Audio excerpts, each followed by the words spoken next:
first European Convention on Youth Work is drawing to an end, but there are still many subjects to cover. Subjects that affect youth workers on a daily basis, like funding, training, sustainable support and recognition. As you gain perspective, it influences how you act within your local context. I believe in a network of individuals. Aware of these challenges and in order to tackle these complexities, policymakers at the local, national and international level have set up a series of partnerships like the one bringing together the European Commission and the Council of Europe. We need a better social and political recognition of youth work in our societies by policymakers, but also in general. The first joint cooperation started in '98 with youth worker training, and then it continued to be enlarged.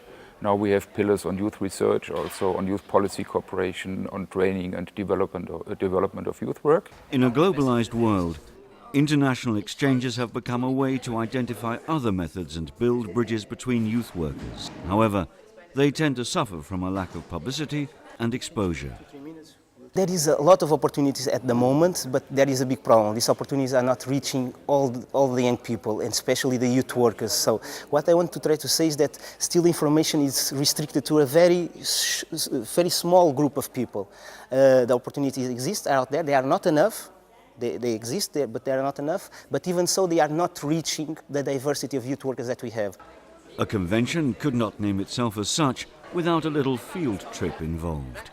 Packed with their lunches and despite unusual Belgian heat, the participants hopped on bicycles and went to visit local youth work practices. At the moment you're at the headquarters of the REC Radio Centrum, and it's a knowledge center around for youngsters who are involved and interested in radio. A lot of youngsters over here are from backgrounds that usually do not use media.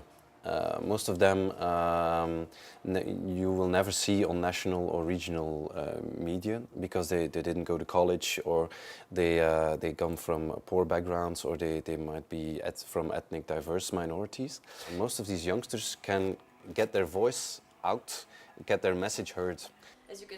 A few explanations and presentations later, and youth workers were back on their saddles for yet another youth work location, a party boat.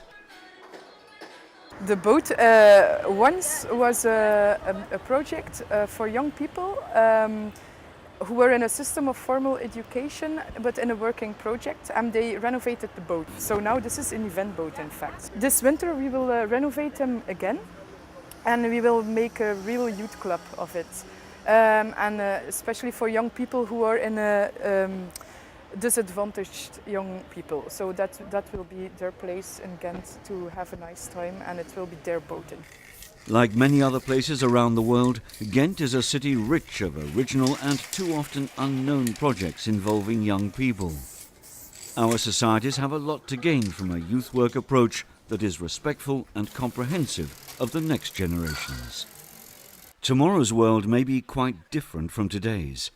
Any opportunity to capitalize on other people's experiences, share opinions and outline objectives for the future is therefore never in vain.